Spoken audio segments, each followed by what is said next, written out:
Hi, this is Vicki, and today I'm going to go over Adobe Photoshop CC 2021 Classroom in a Book Lesson 8 Vector Drawing Techniques. I have here the practice file that you can get from your lessons. There are two files in this lesson. There's the practice file and there's also a start file. But first I want to go over a little bit about vector images.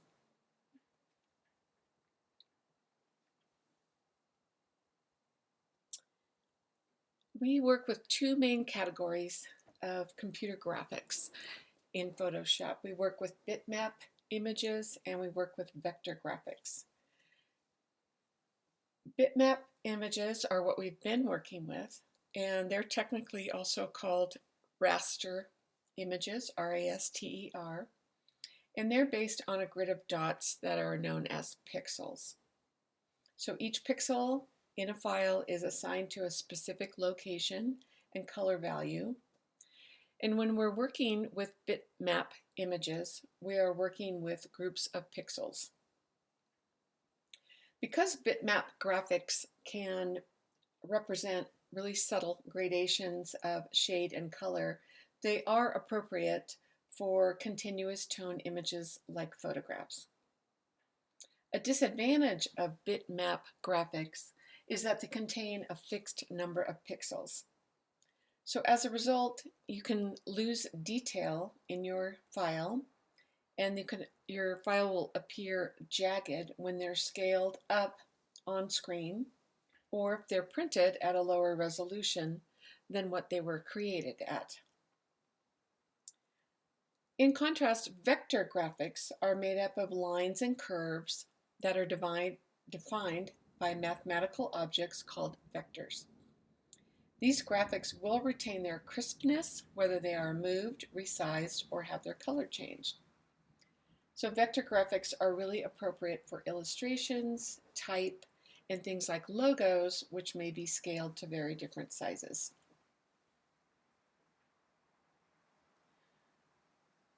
In Photoshop, the outline of a vector shape is called a path.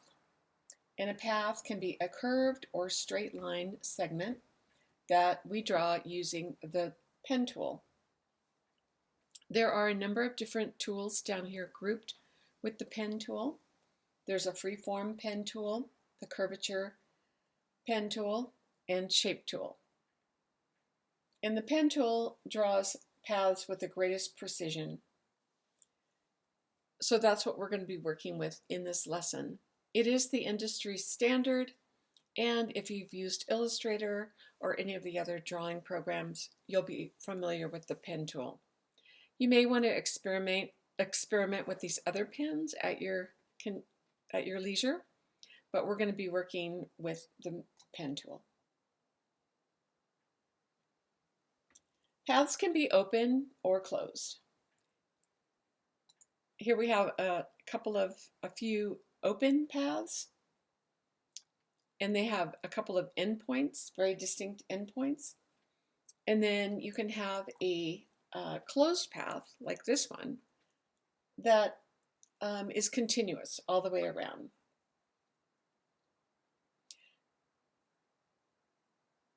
Paths that have no fill or stroke, and we'll be talking about that a little bit later, do not print when you print your artwork. And this is because paths are vector objects that contain no pixels. If you want your path to have a fill or a stroke, you'll create it as a shape. And a shape is a layer based on vector objects instead of pixels. Unlike a path, you can apply colors and effects to a shape layer.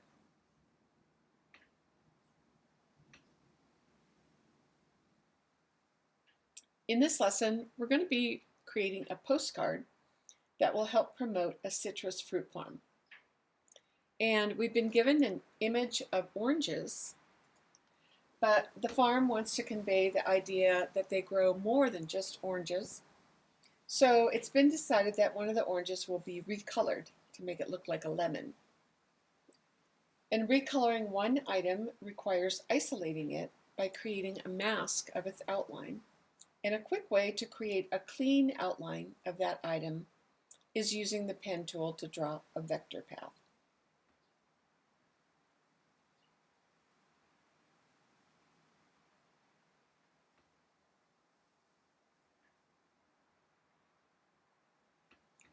So this is our start file. And before we get going, I'll just go ahead and save this under a different file name. And I'm going to just save this 08 demo. And I'll save it in the Lesson 8. Okay. But before we get started on that, I'm going to go through the practice file here. So the pen tool is one of the most commonly used tools for creating vector graphics on a personal computer. You'll find the pen tool in many different applications, including Adobe Illustrator, Adobe InDesign, Photoshop, even some video applications like Premiere Pro. They all include the pen tool because the pen tool provides a high degree of control and precision when drawing many kinds of lines, from shapes to masks to motion graphics paths. It might not be an easy tool to learn, but knowing how to use the pen tool is worth the effort and the investment to learn. It's a very marketable skill across many creative digital disciplines.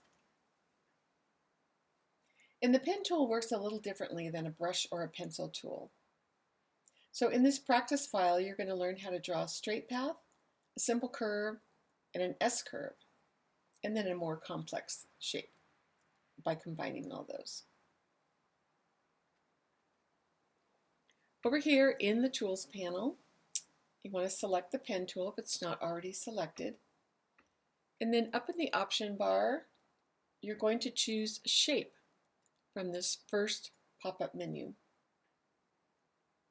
And over here in the Gear menu, you want to make sure that there's no check mark in front of rubber band. Make sure that Auto Add and Delete is selected. Choose No Color from the Fill pop-up menu. And then in the stroke, choose a green. And in the size, go ahead and make it about 4 pixels thick. And then over in the stroke options, which is down at the bottom here, the Align menu, you want it to be in the center, which is the second option. And that just means that your stroke will be in the center of the area that you're selecting. It won't be inside or outside.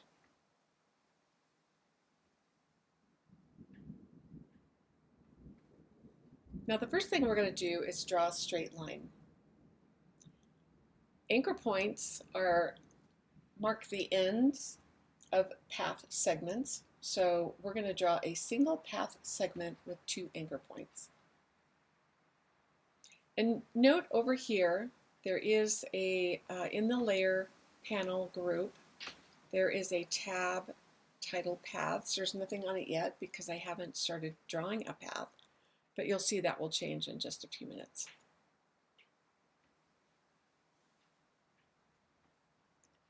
All right, so I'll go ahead and click on point A, and that establishes a anchor point. I'm going to delete that and try to click right in the middle of that gray segment. And then I'm just going to move my mouse over to B and click again, and that creates a straight line with 2 anchor points.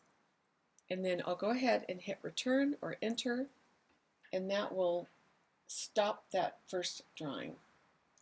Now if I go over to my, well, first of all, this added a shape layer to my file.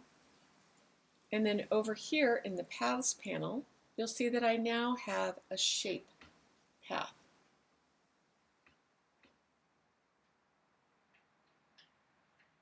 Now on curved segments, you'll get what we call direction lines. So what we want to do is set our first anchor point like we did before, and then at our second anchor point we're going to click and drag to establish a curve for this line. And on your practice sheet you have little circles to indicate where you should stop dragging. I'll go ahead and do that again here. So I have a curved section, and then to end that I can just click where I want that curved section to end, and again I want to hit enter or return to finish that. Now in a minute you'll see that, well, I'll go ahead and show you. There are two tools down here that we use to adjust our path.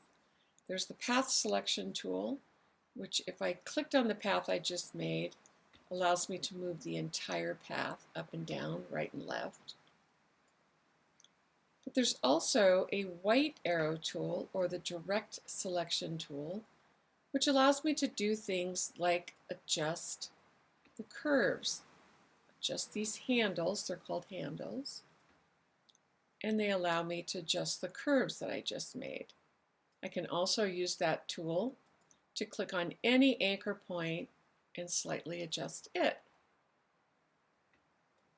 So that will allow you to fine-tune your curves.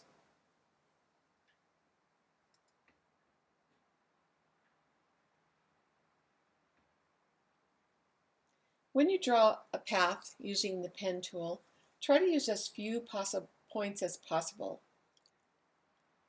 The fewer points that you use, the smoother the curves are going to be, and the more efficient, size-wise, your file will be.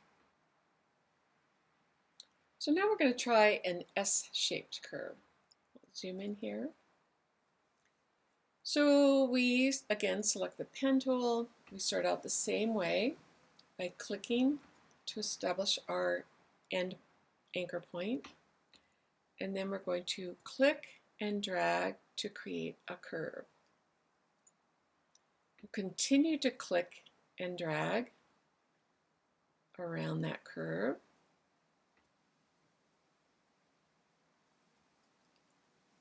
And then when we get to where we want to change the direction of our curve, we'll just drag in a different direction. And again, when you get to the end of that open path, you just want to simply click. And if you need to go back and adjust anything, you can adjust with the direct selection tool. Now if we look over here, each of these shapes that we just made each shape is on its own layer. So if you were creating these for a file, you would want to rename these shapes so that you know, it can get confusing right away. So you want to make sure that you keep those organized. All right, so let's draw this slightly more complicated or complex shape. We'll go ahead and make sure we're on the pen tool, and we'll do what we've done before. We're going to go ahead and set our first anchor point, and then we're going to hold down the Shift key before we click B, because that's going to constrain this line to exactly horizontal. And if we keep holding down the Shift key when we click C, that will ensure that our line is exactly vertical, and then horizontal, and then vertical. And now at this point, we're going to start a curve. So instead of clicking here, we'll click and drag to establish a curve segment. click and drag to create a curve. And then to change back to a corner point, we'll simply click there, hold down the Shift key, and click up here to complete our circle. And you'll see the icon next to my pen tool has changed to a little circle, and that just indicates that we now have a closed path here, or closed shape.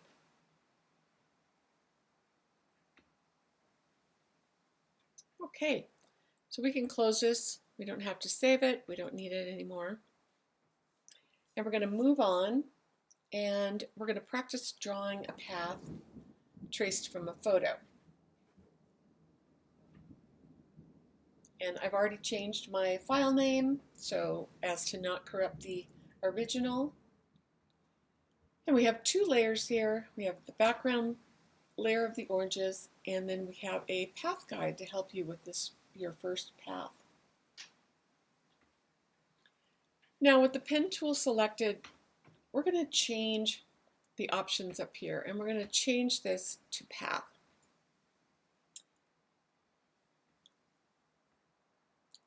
And now, because path is selected instead of shape, what we see when we draw is going to be a little different than in the practice exercise. We're not going to get those additional layers, and what we're going to get is a temporary work path over here in the path panel. And the reason we're switching to a path instead of a shape is because we don't need to print or export this path that we're about to draw. We're going to be creating a mask from the path, so the path itself doesn't need to be a visible part of the final document.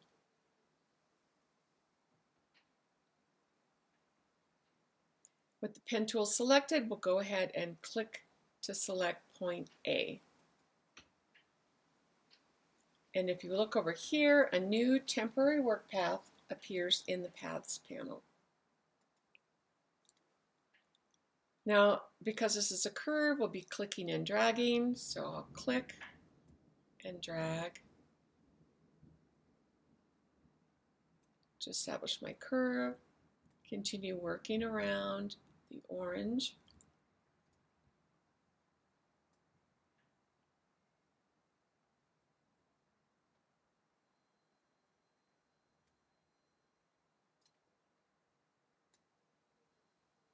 This is really nice if you have a stylus. Allows you to have much more natural hand movements. When I get to G, I simply want to click because I'm going to change directions. So I will click and drag now here. Continue on down. When I get to J, I'll just click. And I want to hold the Shift key down so that I get a very horizontal line. And then I'll finish this up by clicking and dragging this other curved segment.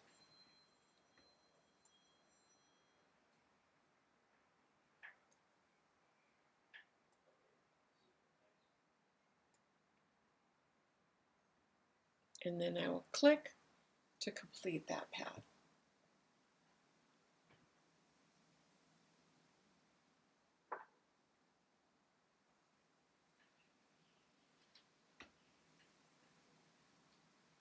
Now you want to evaluate your path. And I can see a couple of areas that I would like to adjust up here. So before moving on, I'm going to go ahead and select my direct selection tool because I'm just looking to edit some individual points on this path.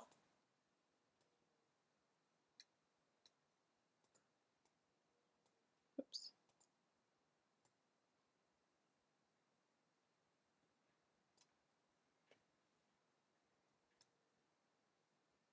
To more closely mimic the curve of that orange. I can also click on these individual anchor points and adjust those a little bit if I need to. It looks a little bit flat to me.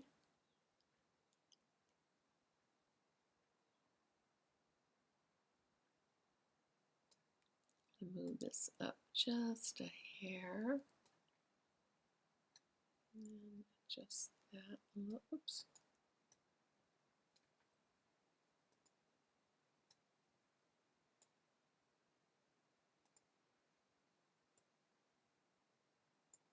So taking the time to kind of go around and do this sort of editing can make your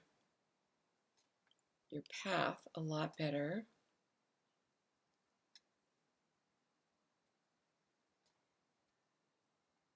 It looks pretty good. Just working along, making sure I'm right in the middle, making sure my curves look pretty good.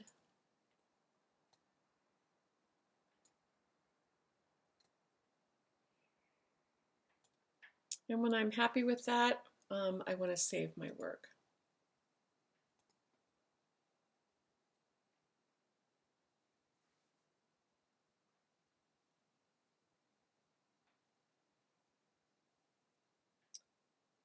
Right, so now I have an outline, and over here in the path panel, I have a work path.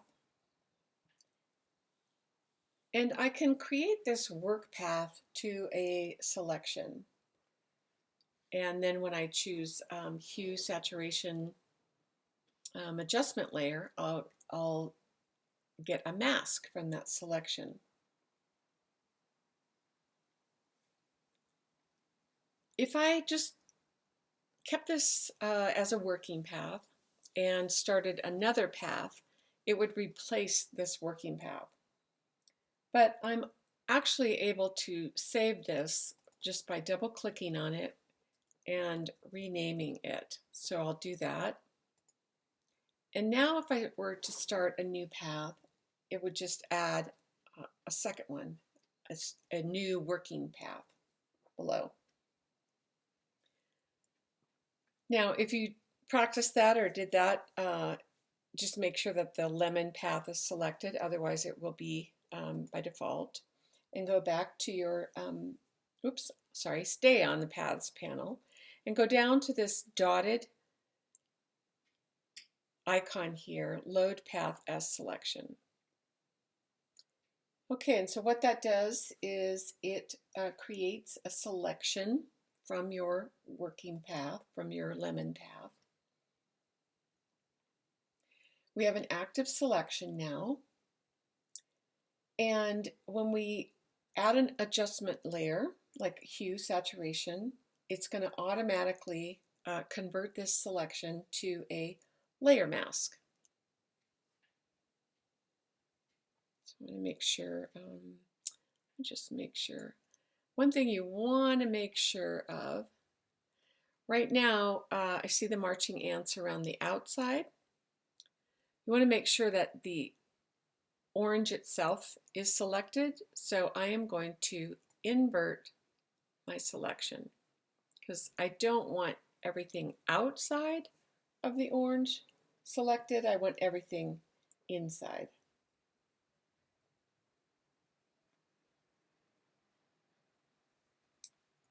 All right, now I can choose from the adjustment. You can either go up to the adjustments panel or you can go down here, but you want to choose hue saturation. And when you do that, it automatically applies a layer mask that was created from the selection. And actually, we can hide that path guide now. And then up in the properties, we can start dragging this to change the color. And we'll get it to a nice lemon yellow. At this point, it's a good time to save the document again.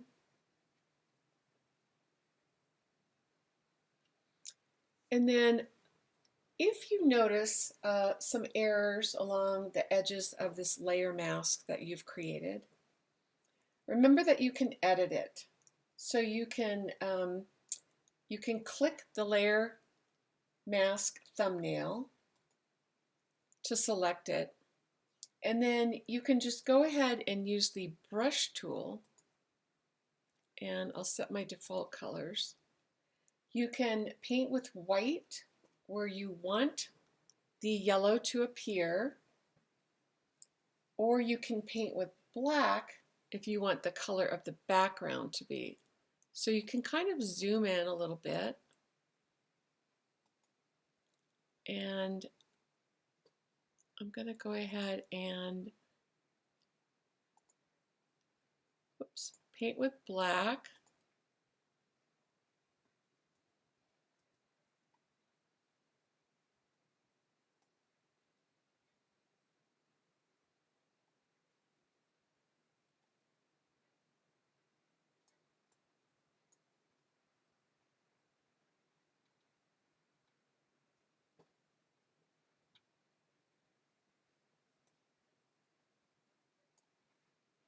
Oops, opacity is really low. Here we go. To take care of some of these areas that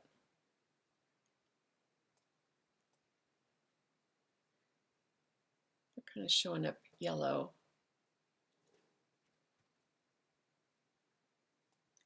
Make sure you have the right kind of brush. I do like having a little bit of a softer brush for this. Oops. Go back there.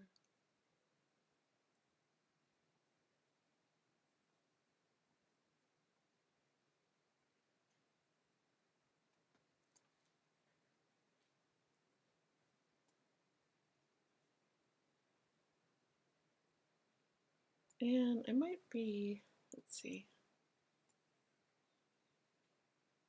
Yeah. Not sure which direction to go. Whoops. Yeah, maybe that's kind of what I wanted a little bit.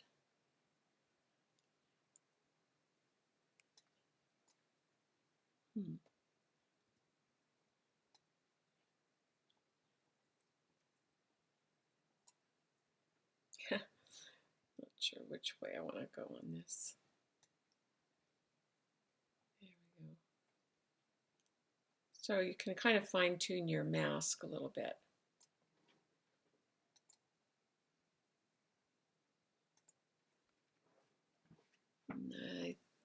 Over here, I would want to go in and I think I need to.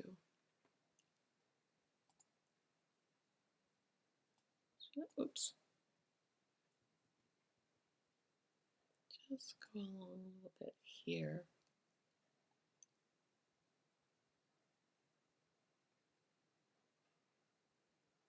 Extend that.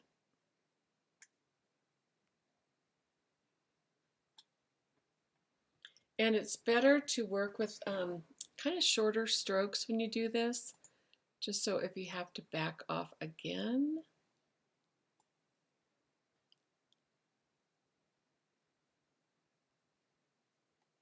So, you know, stop and start. So if you have to Control Z like this, you're not losing an entire section.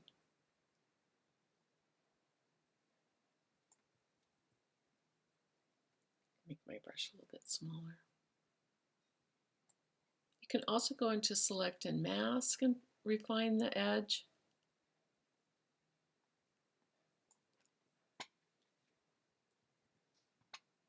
I just want to get rid of that little yellow. My hand isn't very steady.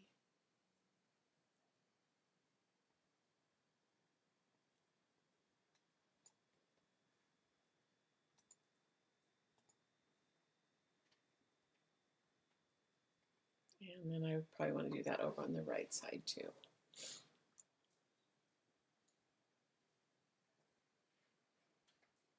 Okay, so now that we've successfully changed the color of the lemon, we're going to create a logo that is going to overlay this using text and a shape layer. And those are also vector-based. So you want to make sure that your rulers are visible. And if you don't see them, go up to Window, or I'm sorry, View, and make sure that rulers are checked. And then if you need to change your increments, you go up to, if they're in pixels, then you want to change those increments to inches, you can right-click the ruler, or you can go up to Preferences and change that by going to Units and Rulers. So we have inches, we have rulers on both sides, the top and the left side. And then now we're going to choose our type tool, and we're going to pick a nice heavy typeface like Arial. We'll make that bold. We're going to make this 55 points. And we want to right align it. And then we want to change the color to white.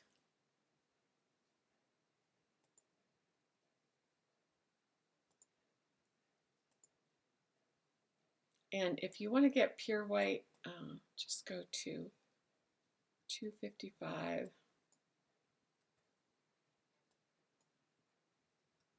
or all F's in the hex code.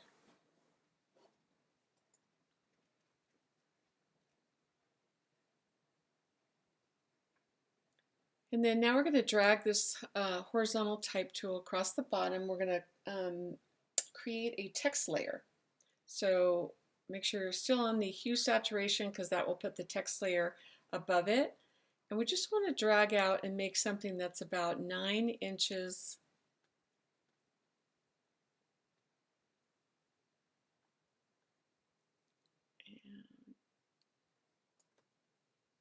I'm going to do that again, because I did this last time. I need to start further over. There we go. 9 inches. You can see the width there, and 1 inch high, about.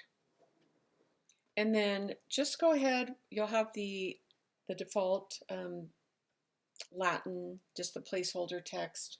Just go ahead and start typing and make that Citrus Lane Farms. And now mine is already set up, but you're going to want to change some of the properties of this text. So over here in the properties layer, you would change the tracking, which is right here. And the tracking indicates how close the individual letters are. So you're going to nudge that, or you can actually choose. So it might be like this normally, but you would just go ahead and make it -25. You want to make sure that your text is selected when you do that. And then all the way down near the bottom of this menu, you'll see type options, and you want to choose all caps. So you can see that I can change it by just doing that. And then if you need to, you can use the move tool, and you can kind of reposition this. And I think they have it, looks like kind of about down like that. Actually, I think I'm going to scooch it over here more to give me more room for my logo. I'm going to leave a little space over here on the left for your graphic.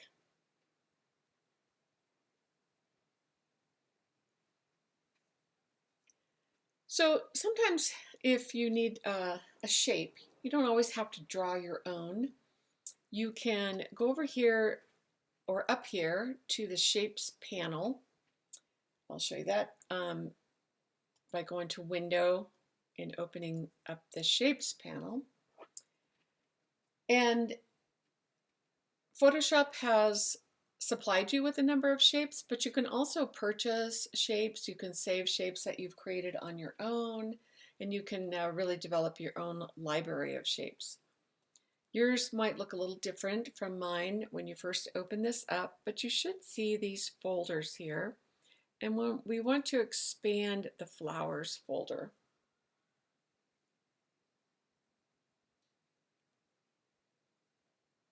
When you add a shape to a document, it's going to become a shape layer. And all of these shapes are vector objects, so we can edit them using the same tools that we used earlier, the white arrow and the black arrow tool. And also, like text, the path of these shapes is resolution independent. So it will always be as smooth and as detailed as the document resolution will allow.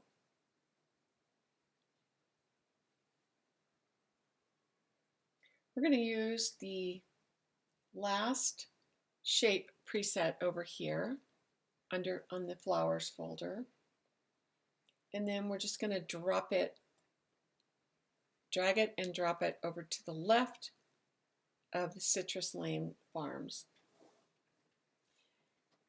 And now if you want to draw and save your own shape, just draw the path or a shape, select it with the Path Selection tool, the black arrow tool, and then choose Edit, Define Custom Shape, go ahead and name it, and click OK.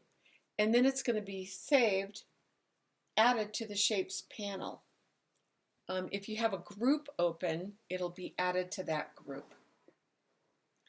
Okay, so now we have the flower shape, and it has a bounding box around it, and we need that will allow me to make some adjustments because it's a little too large now. So we're going to go ahead and drag any of the handles on this and resize it to about 1.5 inches. 1.5 by 1.5.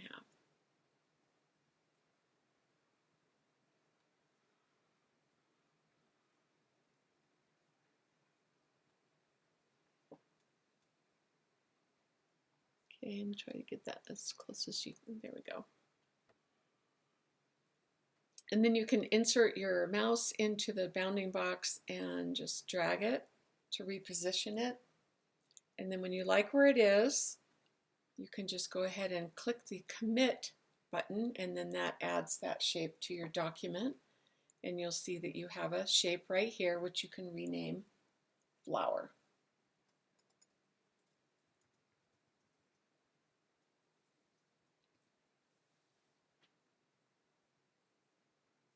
So if you didn't like the shape, if you wanted to change this slightly, you could just go ahead and use your path editing tools to customize it. You could draw out any of the anchor points and slightly change the color of the petals. So whatever you like to do. And now we want to recolor this. So you can choose any of the shape tools at all, just so all you really want is for this option bar to be active. And we're going to go ahead and we're going to change the fill color to a yellow. And then we're going to go ahead and take away that stroke that we had in there.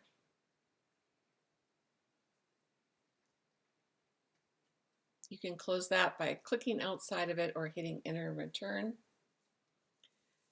And now we will deselect all of our layers.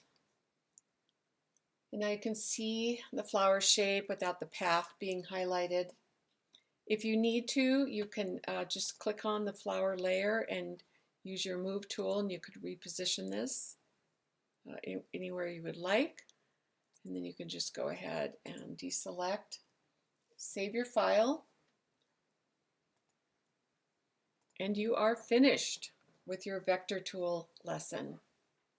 Thank you for watching.